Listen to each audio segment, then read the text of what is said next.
1 పేతురు 2:2.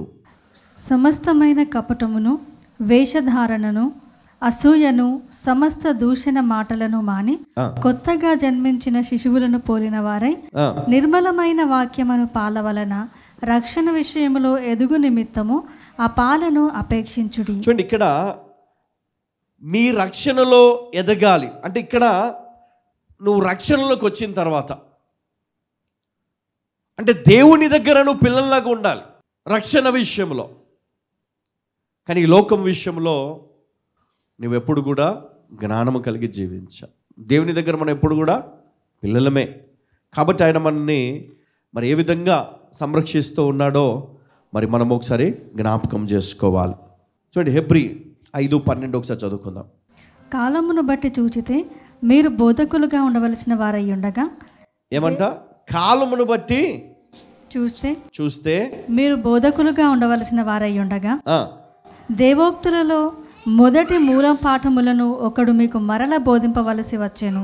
పౌలు గారు చాలా విషయాలు మరి బోధిస్తూ మరి వారికి ఈ విషయాన్ని చెప్తాడు. ఇప్పటికే మీరు ఒక బోధించే వ్యక్తులుగా ఉండాల్సిన మీరు ఇప్పుడు ఇంకా మీరు ఏ పరిస్థితిలో ఉన్నారు? మీరు ఇంకా నేర్చుకోవాల్సినటువంటి పరిస్థితుల్లో ఉన్నారు.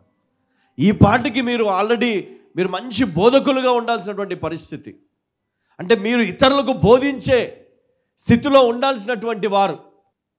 మరియు పాలు తాగు ప్రతివాడును శిశువే గనుక నీతి వాక్య విషయములో అనుభవము లేని వాడై ఉన్నాడు.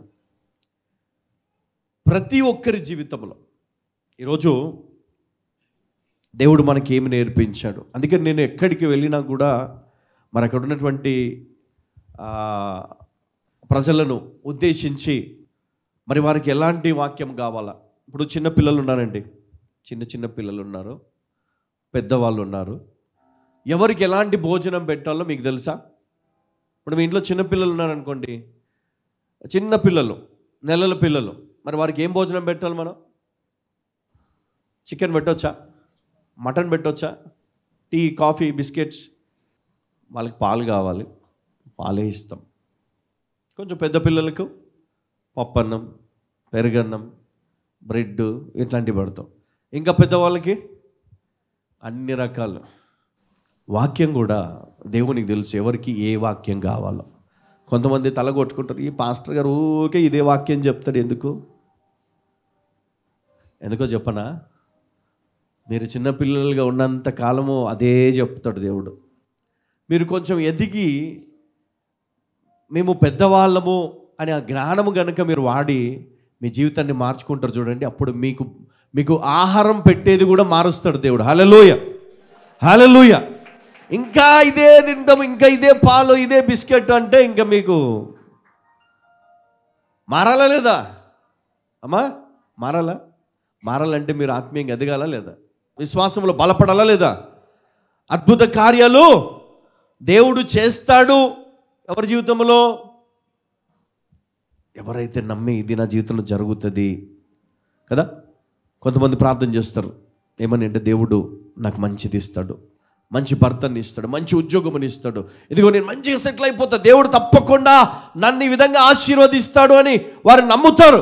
అదే విధంగా వారి జీవితంలో జరుగుతుంది కదా. కొంతమంది ఏడుస్తూ ఉంటారు, నాకు ఎట్లాంటి మొగుడు వస్తాడో, అక్కకేమో మంచి మొగుడు వచ్చాడు, నాకేమో అట్లా లాస్ట్కి చూస్తే ఏడ్చినట్టే అవుతుంది జీవితం. అవునా కాదా? విశ్వాసం ఉండాలా నీకు? ఏముండాలా? ఫెయిత్. నమ్ము, దేవుడు మంచి జీవితాన్ని నీకు ఇస్తాడు. అవును, నేను అమెరికా పోతా, నేను అక్కడ సెటిల్ అవుతా కదా, నేను సెటిల్ అవుతా, మంచి ఉద్యోగం ఇస్తాడు దేవుడు. నేను ఇట్లా ఉండా, నా పరిస్థితి ఇట్లా ఉండదు, దేవుడు నన్ను గొప్పగా ఆశీర్వదిస్తాడు కదా. ఈ చిన్న ఇల్లు కాదు, అద్దె గొప్ప కాదు, నేను కొంటాను, కష్టపడి ఒక మంచి ఇల్లు కొంటాను. నా ఒక్కనికే కాదు, నా తల్లిదండ్రులకు ఒకటి, నా బంధువులకు ఒకటి, అందరికీ కొంటాను నేను. ఎవరంటారు? విశ్వాసం ఉన్నవాళ్ళు అంటారా లేదా? అక్కకొకటి, అన్నకొకటి, చెల్లెకొకటి. సాధ్యమా కాదా? ఏం బ్రదర్, ఉండడానికి ఒక్క ఇల్లు లేదంటే నువ్వు అందరికంటావు. నాకు మా అమ్మోళ్ళకు ఉంటే చాలు, వీళ్ళందరికీ నేనెందుకు కొంటా? కానీ నువ్వు నమ్మితే దేవుడు చేస్తాడంటమ్మా. నువ్వు విశ్వసిస్తే నీ జీవితంలో ఏదైనా నువ్వు సాధించగలవు కదా.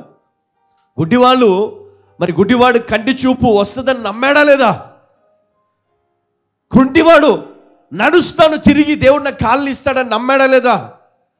కుష్ఠరోగి దేవుడు స్వస్థపరచాడని నమ్మాడా లేదా? శతాధిపతి నమ్మలేదా? నమ్మాడు. ఎంతమంది బైబిల్లో మనం చూస్తే ఎన్ని అద్భుతాలు దేవుడు చేశాడు. నీ జీవితంలో ఎందుకు చేయడమ్మా? నువ్వు దేవునికి ఏమన్నా నువ్వు శత్రుత్వం కలిగి ఉన్నావా?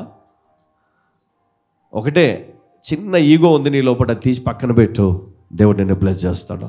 ఈరోజే ఎవరి పైనైతే నీకు ద్వేషము, కోపము, పగ ఉన్న అన్ని వదిలిపెట్టి దేవా క్షమిస్తున్నాను, నన్ను ఆశీర్వదించు అని చెప్పు.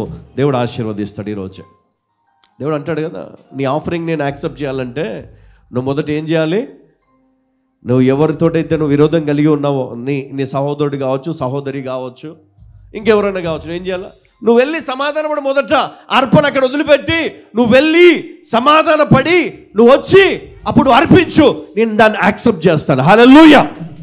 అప్పుడు దేవుడు నిన్ను ఆశీర్వదిస్తాడు, అప్పుడు దేవుడు నిన్ను హెచ్చిస్తాడు, అప్పుడు దేవుడు నీ జీవితంలో నూతన కార్యాలు చేస్తాడు. హల్లెలూయా, హల్లెలూయా.